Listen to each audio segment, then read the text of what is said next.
Bien le bonjour. Donc aujourd'hui on est au rucher, on est le 20 février. Il y a grand soleil et les abeilles sont déjà actives depuis une bonne semaine où elles vont sur le noisetier, elles ramènent du pollen toute la journée.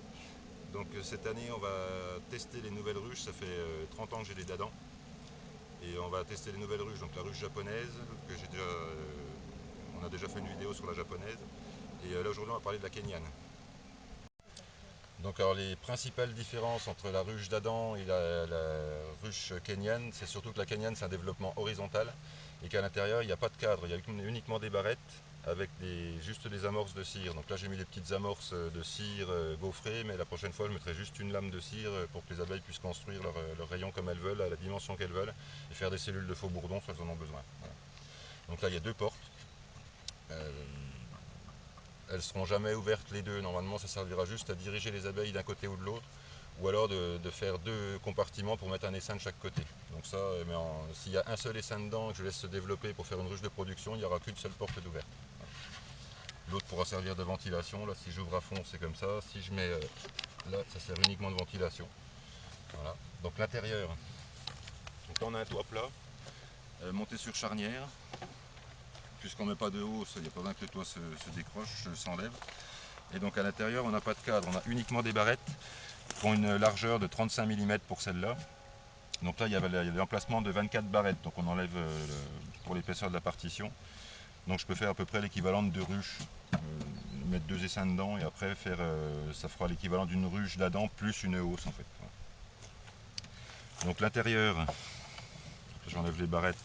Donc c'est juste des barrettes de bois amorcées. Et encore les amorces, là j'ai mis de la cire gaufrée, mais les prochaines je mettrai juste une lame de cire et même pas pas de cire alvéolée, enfin toute prête, juste une lame de cire.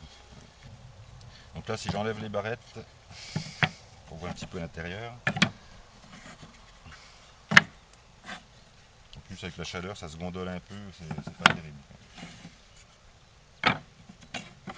Donc l'intérieur de la ruche, ça commence à intéresser les abeilles.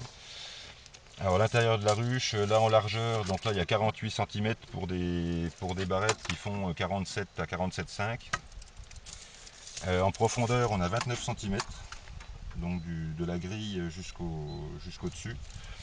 Et donc la grille là fait 14 cm. Il y a un angle là qui est de 60 degrés, ou 30 degrés, ça dépend ça dépend par rapport à quoi on se prend. Et en fait c'est le même angle que les alvéoles. Et là si on prend là j'ai coupé suivant l'angle, et en fait l'angle va correspondre exactement. Là ça se voit pas bien parce que c'est loin, mais en fait le bord est parallèle, ce qui fait que quand les abeilles vont étirer leurs cellules, elles vont simplement rester parallèles au bord, elles vont laisser à peu près entre 6 et 1 cm, 6 mm et 1 cm de chaque côté, et normalement en principe elles ne devraient pas coller les plaques de cire sur le bord, comme elles peuvent le faire par exemple dans d'autres ruches qui ont des barrettes aussi, mais avec le bas carré, elles font des petits ponts de cire pour tout coller. Normalement avec la forme en trapèze comme ça, elles ne le font pas. Donc ça je vérifierai, j'ai jamais essayé. Donc on va tester ça cette année, on verra tout au long de l'année, je ferai des petites vidéos pour expliquer ce qui se passe dedans et comment ça se passe, si ça se passe bien ou pas bien, les avantages et les désavantages. Pour l'instant, c'est une ruche que je connais pas, donc on va mettre des abeilles dedans, on va voir ce qui se passe. Sinon la ventilation au fond, donc là on voit bien le trou de... Voilà, j'ai mis la grille devant, mais bon. Donc ça c'est les trous, c'est simplement un trou à la scie cloche qui est dirigé vers le bas pour éviter que s'il y a de la condensation, que ça stagne devant ou tout ça. Et donc la grille fait 14 cm et les planches continuent tout en bas pour un espace de 2 cm en bas pour faire juste une petite lame devant. Et ça fait une chambre de tranquillisation en fait là où pour pas qu'il y ait de courant d'air dans la ruche. Donc ça ventile bien, mais ça ne fait pas rentrer trop d'air froid dans la ruche. Voilà. Et en plus, normalement, toutes les saletés vont pouvoir glisser sur la pente, se retrouver sur la grille et tomber en bas, y compris les fameux varrois, si ça fonctionne bien. Voilà, donc là je vais remettre les barrettes, on va l'installer. Donc on va mettre un essaim dedans cette année, si on en attrape un. Je vais déjà la mettre en piège avec des... Donc là j'enlèverai certaines barrettes dedans, je remettrai de la cire, de la vieille cire qui est déjà... la vieille cire bâtie pour attirer un petit peu plus les abeilles. Donc l'intérieur de la ruche est passé avec un vernis propolis, donc c'est uniquement de la propolis diluée avec de l'alcool. Et passer au pinceau dessus, on laisse bien sécher, ça fait toute la ruche est protégée par la propolis, ça respire, ça fait pas de, donc il n'y a pas de condensation qui va se former dessus.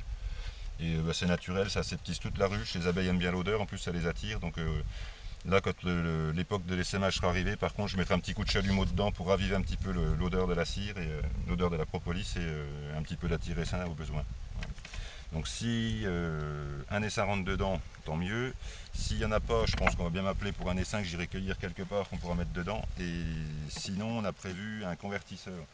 L'an dernier, on a mis des abeilles dans une ruche qui est moitié d'Adam et moitié Kenyan. Donc il y a une partie avec 6 cadres d'Adam et une autre partie avec 6 barrettes Kenyan. Donc normalement, si je veux faire un essaim en divisant cette ruche là en deux, il suffira juste qu'on prenne les barrettes dedans et qu'on en mette la moitié dedans. S'il y a les couvains et tout ce qu'il faut dessus, on pourra refaire un essaim directement. Donc ce qui fait que dans pas longtemps, je pense que je referai des vidéos sur la Kenyan et ce coup-là, il y aura des abeilles dedans. Voilà. Donc voilà, donc toutes les barrettes sont remises. Donc l'espace entre les barrettes est de 35 mm pour celle-là. On peut mettre entre 33 et même 32 pour certaines jusqu'à 38 comme sur les ruches de la Jens. Là 35 je pense que c'est bien, donc on va laisser comme ça. Il n'y a pas de couvre-cadre sur ces ruches là, je ne sais plus si je l'ai dit, donc je le redis au cas où. C'est les barrettes elles-mêmes qui forment le couvre-cadre, ce qui fait que ça fait un plafond avec une bonne isolation. Là on a 22 mm là. Donc ça fait vraiment une bonne isolation au-dessus. Donc pour l'hiver, normalement, la chaleur devrait déjà pas se barrer par le haut. Le toit, lui, pour éviter la condensation et l'accumulation de chaleur et tout ça, donc il est ventilé. Donc il y a 4 trous. Là, j'ai fait 4 trous à la scie cloche, je ne sais plus combien de diamètre. 36. Donc il y a 4 trous de 36 avec un petit grillage devant pour éviter que les bestioles se mettent dedans. Et voilà, donc là, dans quelques temps, on mettra des abeilles dedans et on refera une vidéo. Là, pour l'instant, on va la poser, on va l'installer où elle est prévue d'aller, c'est-à-dire à côté du convertisseur Kenyan d'Adam. Et d'ici 2 mois, je pense qu'on aura des bonnes nouvelles.